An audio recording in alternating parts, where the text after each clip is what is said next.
अस्सलाम वालेकुम, आप देख रहे हैं संवाद। मैं हूं रमीज अहमद। मैं हूं महक असलाम। बुलेटिन का आगाज करते हैं पाक सऊदीया ताल्लुकात पर वजीर रेलवे के बड़े बयान से।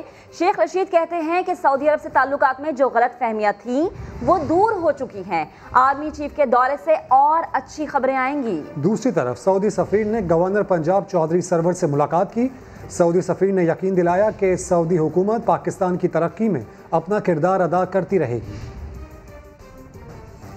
बाजवा साहब कल जा रहे हैं और अच्छी खबरें आएंगी सऊदी अरब से। आर्मी चीफ का दौरा सऊदी अरब मुल्क के लिए मुफीद साबित होगा। शेख रशीद ने सऊदी अरब को आजमूदा और दिल के करीब दोस्त करार दिया और कहा ब्रादर इस्लामी मुल्क से ताल्लुकात मजीद मुस्तहकम होंगे। सऊदी अरब में पहले ही तल्लुकात जो हैं थोड़ी बहुत अगर जो गलतफहमियाँ थी दूर हो चुकी हैं। कल आर्मी चीफ और जनरल फैज़ जाएंगे तो अगर थोड़ा बहुत कोई माशा तोला फर्क रह गया वो भी दूर हो जाएगा। उधर सऊदी सफीर ने गवर्नर पंजाब से मुलाकात की। इस मौके पर चौधरी मोहम्मद सरवर का कहना था कि दोनों ममालिक के ताल्लुकात चट्टान से ज्यादा मजबूत हैं। पाकिस्तान की तामीर और तरक्की में सऊदी हुकूमत का ताउन हमेशा लायक तहसीन रहा है। सऊदी सफीर ने कहा कि पाकिस्तान को कभी तन्हा छोड़ा और ना ही आइंदा कोई ऐसा इरादा है। पाकिस्तान की तरक्की में सऊदी हुकूमत हमेशा अपना किरदार अदा करती रहेगी। वफाकी वजीर शीरी मजारी ने दफ्तर खारजा की कारकर्दगी पर सवालात उठा दिए। कहती हैं इमरान खान ने अकेले अपनी कोशिशों से कश्मीर पर पूरा बयानिया तब्दील किया। दफ्तर खारजा और दीगर इदारे नरेंद्र मोदी का भयानक चेहरा दुनिया के सामने बेनकाब नहीं कर सके। पहली दफा जब प्राइम मिनिस्टर इमरान खान ने नया नैरेटिव दिया कश्मीर पे, मोदी का जो एक्सट्रीमिज्म है वो नाज़ीज़ के साथ मिलाया गया, ये पूरी दुनिया ने एक्नॉलेज किया। फॉरेन मीडिया में भी ये नैरेटिव अब एक्सेप्टेबल हो गया। पहली दफा इतने पुराने तौर तरीकों पे हमारी ऑफिशियल डिप्लोमेसी है वो चलती है कि हम अपने प्राइम मिनिस्टर का भी मैसेज उस ताकत से उस स्ट्रेंथ से नहीं आगे लेके चल सके जैसे हमें चलना चाहिए था। प्राइम मिनिस्टर इमरान खान ने स्टेटमेंट्स दिए हैं, ट्विटर पे ट्वीट्स किए हैं और जितना उन्होंने पूरा नैरेटिव बदला है सिंगल हैंडेडली। अगर हमारा फॉरेन ऑफिस और जो बाकी इदारे कश्मीर की पॉलिसी बना रहे हैं वो इसको टेक अप करते तो आज हालात बहुत फ़र्क होते। हम तो इतने खौफजदा हो गए कि यूएन ह्यूमन राइट्स काउंसिल में हम कोशिश ही नहीं कर रहे। तहलका खेज खबर है, हुकूमत को घर भेजना है। ओपोजिशन के बड़ों के लबों पर एक ही नारा, मगर सियासी जंग शुरू होने से पहले हंडिया बीच चौराहे पर फूट गई। साबिक सदर आसिफ अली जरदारी ने नून लीग को हुकूमत की बी टीम करार दे दिया। कहते हैं नून लीग पर एतमाद नहीं किया जा सकता, ये बैकफुट पर चली जाती है। पीपल्स पार्टी रहनुमाओं ने राबता किया मगर मस्बत जवाब न आया। अब पीपल्स पार्टी खुद APC बुलाएगी। साबिक सदर जरदारी ने आज तवील अरसे बाद किसी सियासी इवेंट में शिरकत की। उन्होंने सेंट्रल एग्जीक्यूटिव कमेटी के इजलास में मजीद क्या कहा, अंदरूनी कहानी जान लेते हैं समा के नुमाइंदे संजय साधवानी से। संजय, क्या तहफुजात है इस मरतबा पीपल्स पार्टी को? साबिक सदर आसिफ अली जरदारी की सियासत में धुआंधार एंट्री हुई है। सेंट्रल एग्जीक्यूटिव कमेटी के इजलास में नून लीग पर शदीद तनकीद की है और कहा है कि नून लीग पर एतमाद नहीं किया जा सकता। नून लीग को हुकूमत की बी टीम करार दिया और कहा है कि नून लीग हमेशा नून लीग के बैकफुट की जाने की वजह से अपोजिशन को नुकसान पहुंचा है। आज उन्होंने ये भी बताया कि APC जो है वो पीपल्स पार्टी को हिदायत दी है कि पीपल्स पार्टी APC की मेज़बानी करे, जो लोग उसमें शरीक होते हैं उन्हें वेलकम किया जाए। नून लीग को भी दावत दी जाए कि वो APC में आए, अगर आते हैं तो वेलकम करें, नहीं आते तो कोई मसला नहीं, पीपल्स पार्टी अपनी तहरीक का आगाज करे। बिलावल ने यह बताया कि नून लीग की जानिब से यकीन दहानी कराई गई थी कि ईद के फौरा बाद APC के हवाले से हतमी तारीख का फैसला किया जाएगा और हुकूमत के मुखालिफ जो तहरीक है उसका साथ दिया जाएगा। लेकिन पीपल्स पार्टी के रहनुमाओं की जानिब से जब उनसे रब्ता किया गया, बार बार रब्ता किया गया, तो मुस्बत जवाब नहीं मिला, जिसकी वजह से आज ईद के 15 दिन गुजरने के बावजूद भी APC नहीं हो सकी है, जिसका जिम्मेदार नून लीग को पीपल्स पार्टी की सेंट्रल एग्जीक्यूटिव कमेटी में करार दिया गया है। अपडेट्स के लिए शुक्रिया संजय। ऐसी कोई बात नहीं, हमारी तरफ से कोई ताखीर नहीं हुई। लीगी रहनुमा राना सनाउल्लाह का कहना था कि पीपल्स पार्टी को गलत फहमी हो गई है। ऐसी बातों से अपोजिशन मजीद कमजोर होगी, वो समा से गुफ्तगू कर रहे थे। मैं समझता हूँ कि ये उनकी गलत फहमी है और इस सिलसिले में जो है वो इस किस्म की बात से जो है वो हमें दूर रहना चाहिए, क्योंकि अगर ऐसी गुफ्तगू होगी तो उससे अपोजिशन मजीद जो है वो तकसीम और कमजोर होगी। एपीसी हम तो बिल्कुल इस बात के लिए तैयार हैं कि एपीसी की मीटिंग जो है वो जल्द होनी चाहिए। अगर पीपल्स पार्टी भी कोई डेट तय करती है तो एमएलएन जो है उसमें शिरकत करेगी, क्योंकि हम खुद चाहते हैं कि एपीसी का इजलास जल्द हो, उतना ही बेहतर होगा। वज़ीर इत्तलात पंजाब फयाजुल हसन चौहान कहते हैं कि ये साबित हो गया कि अपोजिशन एक पेज पर नहीं, इनके इत्तेहाद की हंडिया बहुत पहले ही बीच चौराहे पर फूट चुकी है। पिछले कई हफ्तों से ये कह रहा हूँ कि ये गैर मुतहदा अपोजिशन फेक हो सकती है, लेकिन कभी भी एक और नेक नहीं हो सकती। आज साबित हो गया कि आसिफ जरदारी शहबाज शरीफ पे एतमाद करने को तैयार नहीं है, शहबाज शरीफ आसिफ जरदारी पे एतमाद करने को तैयार नहीं है। ऐन चौराहे पे इनके इत्तेहाद की हड्डियां फूट गई थी कि जब बिलावल जरदारी ने चलाकी करते हुए कहा कि ये हमारे बुजुर्ग रहनुमा है, ये जो है वो तहरीक की क़यादत करेंगे ईद के बाद और एपीसी को लीड करेंगे, तो शहबाज शरीफ ने उस मौके के ऊपर बड़ी चलाकी और अय्यारी से कहा कि बिलावल जरदारी साहब, मैं नहीं, आप हमारे नौजवान रहनुमा हैं, आप क़यादत करेंगे तहरीक की भी और एपीसी की भी। तो वहां साबित हो गया कि आसिफ जरदारी शहबाज शरीफ साहब को धोखा दे रहे हैं और शहबाज शरीफ साहब जो है ना आसिफ जरदारी को जो है वो धोखा देने लगे हुए हैं। ये दोनों आपस में एक दूसरे से जो है ना वो कोगला छपाकी खेलने लगे हुए हैं। हासिल वसूल इनको कुछ भी नहीं होना और दोनों एक दूसरे अपने आप को बचाने के लिए दूसरे का शेल्टर इस्तेमाल करना चाहते हैं। तो ये टोटल कहानी है इनकी। एक तरफ जाली हुकूमत के नारे तो दूसरी जानिब वोट देते हैं, ऐसे काम नहीं चलेगा। मौलाना फजल रहमान की अपोजिशन जमातों के साथ नाराजगी ख़त्म नहीं हो सकी। कहते हैं नून लीग और पीपल्स पार्टी ने FATF कानून साजी में सहूलत कारी की, कौलो फेल में तजाद होने से अवाम का एतमाद हासिल नहीं होगा। मौलाना फजल रहमान ने हुकूमत के खिलाफ सड़कों पर आने का इंदिया दे दिया। इस पर इख्तलाफ नहीं कि हम APC बुलाएं, इस पर कोई इख्तलाफ नहीं कि हमें एक नई तहरीक की तरफ जाना चाहिए, लेकिन कुछ चीज़ें हैं जो हमारी नज़र में इस नज़रिए के साथ मुतसादिम हैं। FATF के तहत शराइत के तहत कानून साज हमारा एक गिला शिकवा अपनी जगह पर है कि बड़ी जमातों को जो हमारे अपोजिशन के हैं उनको इसमें सहूलतकारी नहीं करनी चाहिए। हमारा उनसे यही तकाजा है कि ये रविश अगर तर्क कर दी जाए, अगर हमारे कौल और फेल में तजाद हो, हमारे अमल में तज़ब्ज़ुब हो, फिर आम आदमी का वो एतमाद हम हासिल नहीं कर सकते जो होना चाहिए। वादे ये थे कि मार्च में इस हुकूमत की बिसात लपेट दी जाएगी और मार्च गुजर गया है, तो अब जाहिर है जी कि अब मिलियन मार्च ठीक रह गया है। वादा किसने किया? जो लाए हैं उन्होंने किया। नवाज शरीफ ने तोशाखाना रेफरेंस में इश्तहारी करार देने की कार्रवाई इस्लामाबाद हाई कोर्ट में चैलेंज कर दी। मौक़िफ़ अपनाया, जाली अकाउंट से कोई लेना देना नहीं। नैब ने फिर भी मुल्जिम नामजद कर दिया। एहतसाब अदालत के अहकामात को कलअदम करार दिया जाए। इस हवाले से देखिए सुहेल रशीद की रिपोर्ट। जाली अकाउंट्स के तोशाखाना रेफरेंस में अहम पेशरफ्त। समाअत से 2 दिन पहले नवाज शरीफ का इस्लामाबाद हाई कोर्ट से रुजू। 17 अगस्त को बजरिया इश्तिहार तलबी को चैलेंज कर दिया। एहतसाब अदालत और नैब के इक़दामात को गैर कानूनी करार देने की दरख्वास्त दायर कर दी। नवाज शरीफ की जानिब से दायर दरख्वास्त में मौक़िफ़ अख्तियार किया गया है कि उनके दौर में अरबों डॉलर की सरमायाकारी सिर्फ चीन से आई, मुल्क को तरक्की और खुशहाली के सफर पर गामजन किया। लेकिन यही बात शायद कुछ कुव्वतों को खटक रही थी, इसलिए उन्हें बेबुनियाद मुकदमात में उलझा दिया गया। नवाज शरीफ की दरखास्त में कहा गया है कि जाली अकाउंट स्कैंडल में उनका नाम न तो FIA इंक्वायरी में कभी सामने आया था, न ही सुप्रीम कोर्ट के अहकामात में। नैब की जानिब से आसिफ जरदारी के खिलाफ दायर इस केस में मुझे नामजद किया जाना सरप्राइज था। इश्तिहारी वो होता है जो जानबूझकर खुद को छुपाए। मैं तो इस्लामाबाद हाई कोर्ट से जमानत लेकर इलाज के लिए आया। एहतसाब अदालत के अहकामात कलअदम करार देते हुए मुझे अपने नुमाइंदे के जरिए अदालत के सामने पेशी का मौका दिया जाए। बिजली सस्ती होगी, तफसील जानिए कुछ देर बाद। वज़ीर रेलवे शेख रशीद कहते हैं कि नैब से जान छुड़वाना ही मरियम नवाज की तहरीक है। खुद नाअहल होने के बाद वो कहती हैं कि शहबाज शरीफ क्यों अहल हैं। नैब पर पत्थर बरसाने वाले जानने के जवाब में नैब से फूलों की पत्तियां तो निछावर नहीं होंगी। इमरान खान NRO नहीं देंगे, अपोजिशन एक दूसरे को इस्तेमाल करना चाहती है।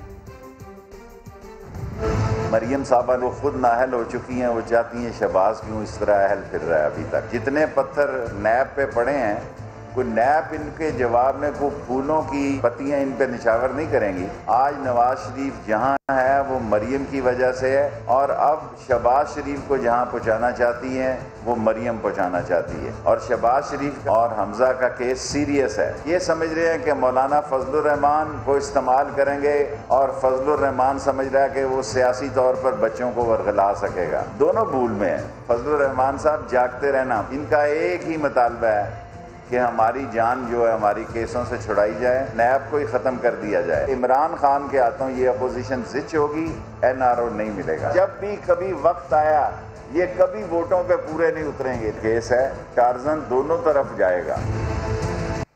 करप्शन मुकदमात की बात करते हैं, जिसमें नैब ने 1037 अफराद के नाम ECL में शामिल करवा रखे हैं। 2019 में 261 मुल्जिमान के नाम एग्जिट कंट्रोल लिस्ट में डाले गए। नैब रावलपिंडी ने सबसे ज्यादा मुल्जिमान के बैरून मुल्क जाने पर पाबंदी लगवाई। इस्लामाबाद से रिपोर्ट करेंगे सुहेल रशीद।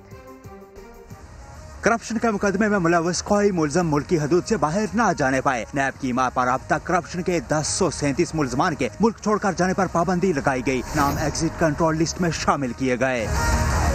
2019 के दौरान 261 मुल्ज़मान के नाम ECL में डाले गए। नैब ने सालाना रिपोर्ट जारी कर दी। रिपोर्ट के मुताबिक नैब रावलपिंडी ने सबसे ज्यादा 72 मुल्ज़मान के नाम ECL में शामिल करवाए। नैब लाहौर का स्कोर 67, मुल्तान का 46 और कराची का 33 रहा। नैब सक्खर ने 33, खैबर पख्तूनख्वा ने 6 मुल्ज़मान के नाम ECL में डलवाए। आसिफ जरदारी, मरियम नवाज, शाहिद खान अब्बासी और एहसन इकबाल के नाम ECL में शामिल हैं। अकरम दुरानी, फरियाल तालपुर, शर्जील मेमन और हमजा शहबाज का मुल्क से बाहर जाना भी ममनू है। मिफ्ता इस्माइल, आगा सिराज दुरानी, अनवर मजीद, अब्दुल गनी मजीद और दीगर मुल्ज़मान के नाम भी ECL में शामिल हैं। एक साल के दौरान साबिक वज़ीर आज़म नवाज शरीफ समेत 42 अफराद के नाम ECL से निकाले गए। सुहेल रशीद, समा, इस्लामाबाद। अब आपको बताएंगे बिजली सस्ती करने के लिए हुकूमत के बड़े फैसले सामने आए। वजीर इत्तलात शिबली फराज कहते हैं काबिले तजदीद तवानाई के 12 मंसूबों को क्लियरेंस दे दी। फी यूनिट बिजली कितनी सस्ती होगी इसका अभी कुछ अंदाजा नहीं। शहजाद कासिम बोले सरकारी बिजली घरों के रिटर्न रेट्स को 16% से कम करके 10% पर ला रहे हैं। इस्लामाबाद से जुल्करनैन इकबाल की रिपोर्ट। आवाम को जल्द ही सस्ती बिजली मिलेगी। तब्दीली सरकार ने तवानाई बहरान से जान छुड़ाने की ठान ली। अहदाफ के असूल के लिए बड़े फैसले भी हो गए। आप बिजली खरीदें या ना खरीदें, आपको पैसे देने होंगे, जो कि हम कैपेसिटी चार्जेस जिसको भी हम कहते हैं। अब जो सिस्टम जिस पे की बात कर रहे हैं वो यही है कि आप वही पे करेंगे जो कि आप खरीद रहे हैं। इन सब इकदाम से फी यूनिट कीमत कब और कितनी कम होगी, समा के सवाल पर वजीर इत्तलात ने इंतजार का मशवरा दे दिया। आपको पता होगा कि जब एक मायदा होता है उसकी इम्प्लीमेंटेशन में कुछ टाइम लगता है। इसका कितना असर पड़ेगा, कितने रुपयों में, कितना यूनिट प्राइस पे, वो इंशाल्लाह आपको बहुत ही करीब हम बता देंगे। महंगी बिजली की बड़ी वजूहात माजी के मुआहदे और डॉलर की कीमत में इजाफा। मुआवन खसूसी बराए तवानाई शहजाद कासिम कहते हैं इसका हल भी जल्द निकल आएगा। इक्विटी रिटर्न जो डॉलर इंडेक्स थे सब वो अब रुपीस इंडेक्स्ड होंगे फॉर जो लोकल इन्वेस्टर्स हैं उनके लिए। गवर्नमेंट के जो प्रोजेक्ट्स हैं उनका सबका IRR यूनिफॉर्म 10% पे लेके आ रहे हैं। वजीर इत्तलात शिबली फराज ने कहा आवाम को सस्ती बिजली की फराहमी हुकूमत की तरजीह है। लोगों को इस हवाले से की जाने वाली कोशिशों से मुतालिक सब कुछ सच सच बताएंगे। कैमरामैन मोहम्मद इसरार के साथ जुल्करनैन इकबाल, समा, इस्लामाबाद। हुकूमती फैसले के बाद बिजली की कीमत कम होगी, मगर कब? समा ने माहिरीन से पूछा तो उन्होंने क्या जवाब दिया, आपको इस रिपोर्ट में दिखाते हैं। तहरीक इंसाफ की हुकूमत के एक और बड़े फैसले ने माहिरीन को भी हैरान कर दिया। साबिक चेयरमैन नेपरा फजलुल्लाह कुरैशी ने फैसले को खुश आइंद करार दिया। बिजली की कीमत कम होने का भी बताया। कराची इंटर बैंक रेट वो कम हो गया है, इस हिसाब से ये रेट भी कम होगा। जो रेट ऑफ रिटर्न इसलिए कम हुआ है कि कैबोर कम हुआ है। डॉलर में जो ये एक गलत फैसला हुआ था किसी जमाने में, इस वजह से हमें डबल नुकसान हो गया। अब जब ये रुपए में आ जाएगा इंशाल्लाह आपके बिजली के नर्ख कम हो जाएंगे। 20% तक बिजली सस्ती हो सकती है। माहिर मुआशियात मुजम्मिल असलम ने हुकूमती फैसले पर राय का इजहार किया। लेते थे या नहीं लेते थे, हम उनको अदा करते थे उसकी कीमत। अब हम बिजली लेंगे तो उसकी कीमत अदा करेंगे। एक जो टैरिफ बढ़ने की, जो बिजली के बिल बढ़ने की तलवार लटक रही थी, शायद वो अब तलवार उस तरीके से ना लटके। माहिरीन का कहना था कि हुकूमत ने एक बड़े फैसले को बगैर किसी उलझन के अफहाम व तफहीम के साथ हल कर लिया है। हुकूमत की पहली तरजीह गर्दिशी कर्जे कम करना होगी और फिर महंगाई का तूफान टलेगा। अपोजिशन ने महंगी बिजली पर हुकूमत के इल्जामात को मुस्तरद कर दिया। मोहम्मद जुबैर का कहना है कि PTI सरकार दूसरों पर उंगलियां उठाने के बजाय कारकर्दगी का जवाब दे।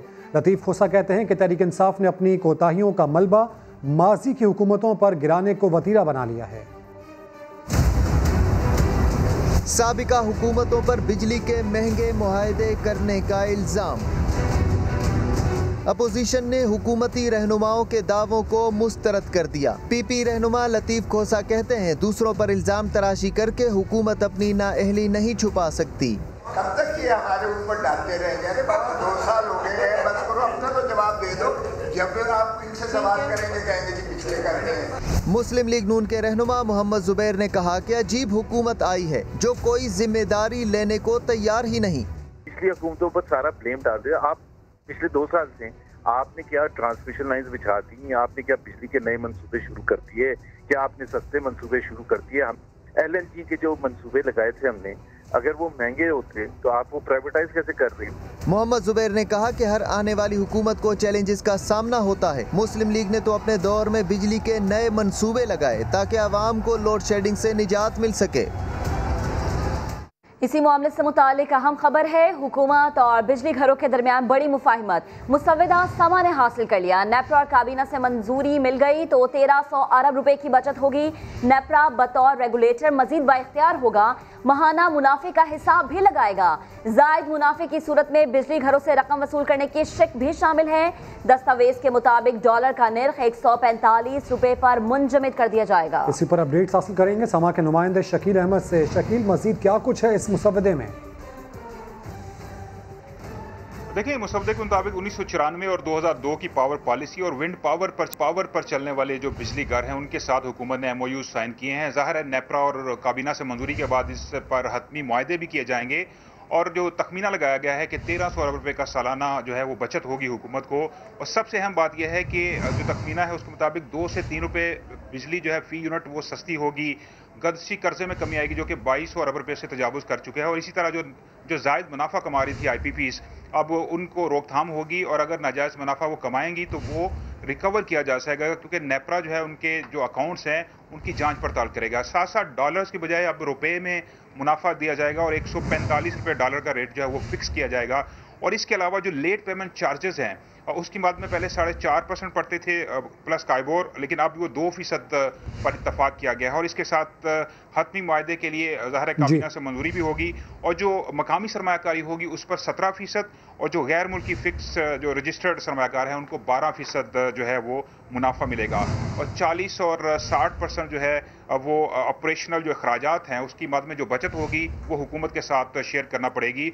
और इसके अलावा पावर प्लांट्स जो विंड एनर्जी के जो टैरिफ है उसमें तकरीबन 25 के बजाय अब 14 रुपए फी यूनिट हो जाएगा। तो ये मजमूई तौर पर सारिफीन को फायदा होगा, हुकूमत को। ठीक है, आवाम भी उम्मीद कर रहे हैं कि इसके समरात जल्द उन तक पहुंचे। बेहद शुक्रिया शकील। आपको बताएं कि जज्बा हुब्बुल वतनी से सरशार कराची के शहरियों ने इस बार यौम आज़ादी पर 25 अरब की खरीदारी करके नया रिकॉर्ड कायम कर दिया। अशरफ खान की रिपोर्ट। कोरोना वायरस की वजह से बदतर माशी हालात भी आवाम के दिलों से हुब्बुल वतनी का जोश कम ना कर सके। मुल्क के 73वें यौम आज़ादी पर कराची में कौमी परचम, बैजेस, आतिशबाजी का सामान और मलबूसात की मद में 25 अरब रुपए की खरीदारी की गई। जश्न आज़ादी पर मुकामी बाजार चीन से दरामद शुदा अशिया समेत पाकिस्तानी सामान से भर गया। हर साल लागत तो बढ़ती है। ये भी एक हैरत अंगेज बात है कि जिस मयार के झंडे चाइना से इम्पोर्ट होते हैं हमारे यहाँ उस कीमत पर नहीं बन सकते। उसके बावजूद देखें, लोगों की क़ुव्वत ख़रीद तो कम है, इसमें कोई शक नहीं है, लेकिन जज्बा हुब्बुल वतनी कम नहीं हुआ। जश्न आज़ादी से जुड़ी अशिया में ख़वातीन के मलबूसात और ज्वेलरी की भी खूब फरोख्त हुई, जबकि मिली नगमों की सीडीज और आतिशबाजी के सामान ने भी खरीदारी का रिकॉर्ड बनाने में अपना हिस्सा डाला। कैमरामैन कासिम रईस के साथ अशरफ खान। कराची में पुलिस एहलकारों पर कौन हमले कर रहा है? पुलिस अपने ही पेटी बंद भाइयों के कातिलों का सुराग न लगा सकी। अहमद रहमान खान की रिपोर्ट। कराची में पुलिस पर 45 दिनों में 5 हमले, किसी एक हमले में भी मुलविस मुल्जिमान का सुराग न मिल सका। पुलिस ने तमाम वाकयात के एतराफ की जियो फेंसिंग भी की, लेकिन सब बेसूद साबित हुई। किसी वाक़े की कोई क्लियर CCTV फुटेज भी न आ सकी जिसमें मुल्जिमान की शक्लें वाज़ेह हों। 13 अगस्त को करीमाबाद पर ट्रैफिक पुलिस एहलकार अली रजा को निशाना बनाया गया। 30 जुलाई को नादन बाईपास पर सब इंस्पेक्टर यार मोहम्मद को शहीद किया गया। 23 जुलाई को जेट लैंड में ASI गुलाम मोहम्मद और 11 जुलाई को कोरंगी में हेड कांस्टेबल असगर को शहीद किया गया। 3 जुलाई को बलोच कॉलोनी में फायरिंग करके नौमान नामी एहलकार को शहीद किया गया था। अहमद रहमान खान, समा, कराची। आवाम की BRT बसों में सफ़र करने की ख्वाहिश, रश और भगदड़ से मशीनें एक ही दिन में जवाब दे गईं। फयाज अहमद की रिपोर्ट। BRT स्टेशन में मुसाफिरों की लंबी कतारें। ज़्यादातर शहरी सैर व तफरीह के लिए बस में सफ़र करने लगे। भगदड़ की वजह से हशनगरी स्टॉप में टिकट मशीन ही ख़राब। मसला ये है कि ये जो कार्ड का जो ऑटोमेटिक सिस्टम से कार्ड निकलता है, अगर ये मशीन ख़राब ना होता तो इतना ये क्यों नहीं बनता ना। अभी मैं एक स्टेशन से आया हूँ, उधर से उधर भी ये मसला है कि वो ATM मशीन काम नहीं कर रहा है। सबको परेशान है, बूढ़े भी है, बच्चे भी है, इस तरह ख़वातीन भी है, उन सबको मसला है। इंतज़ामिया ने बदनज़मी की जिम्मेदारी शहरियों में शऊर की कमी को करार दिया। एंट्री की जगह अब एग्जिट पे आ जाते हैं, एग्जिट की जगह एंट्री पे आ जाते हैं। एंट्री पे कार्ड टैप करते हैं तो वो टाइम से पहले कर लेते हैं। एक का होता है, अचानक वो आ जाते हैं तो फिर वो मशीन स्टक हो जाती है। फिर जब दूसरा बंदा आता है तो उसके लिए वो खुलता नहीं है। वो कहते हैं कि यार तुम्हारी मशीनों में फ़र्क है। एक तोड़ फोड़ भी हुई, जिसके बाद PRT स्टेशन पर इब्तिदाई तौर पर 250 पुलिस एहलकार तैनात कर दिए गए। कैमरामैन आबिद खान के साथ फयाज अहमद, समा, पेशावर। तालीम के मैदान से खबर है कि कैम्ब्रिज नतायज या एवरेज बिलिंग जो पहले A ग्रेड लाया था उसे D ग्रेड थमा दिया गया। बगैर इम्तिहान गलत ग्रेड मिलने पर इन दिनों बच्चे शदीद मुश्किल में हैं। रिपोर्ट करेंगे मुदस्सर नज़ीर। मोहम्मद अयान का कलम हसूल इल्म के लिए तो उठता था, मगर आज ये हक हासिल करने के लिए उठा है। कोरोना के बाइस कैम्ब्रिज बोर्ड ने बगैर इम्तिहानात के जून सीरीज़ के नताइज जारी किए तो अक्सरियत तलबा के ग्रेड डाउन आए। मुतासरा तलबा और तालिबात एहतजाज रिकॉर्ड करवाने कराची प्रेस क्लब पहुँच गए। O लेवल से लेके एज तक मेरे स्ट्रेट एज हैं, स्ट्रेट ए स्टार हैं, which is like 90% inter board. इस साल हम एक्सपेक्टेड पे गए तो हमारे A को D कर दिया। उन्होंने अपनी मर्जी से हमें C's, D's और U's दे दिए हैं। वालिदैन भी इन नताइज पर परेशान दिखाई देते हैं। जो पेपर नहीं देता उसको यू दिया था, यहाँ पे तो एवरेज ग्रेडिंग थी, उसमें भी कुछ लोगों को यू दे दिया गया। तलबा और तालिबात ने मुल्क भर में एहतजाज की धमकी दी है। कैमरामैन एरिक परेरा के साथ मुदस्सिर नज़ीर, समा, कराची। माजूर अफराद से मुताल्लिक बड़ी अदालत का बड़ा फैसला, सरकारी सतह पर लफ्ज़ माजूर का इस्तेमाल बंद किया जाए। सुप्रीम कोर्ट ने वफाकी और सूबाई हुकूमतों को हुक्म दे दिया।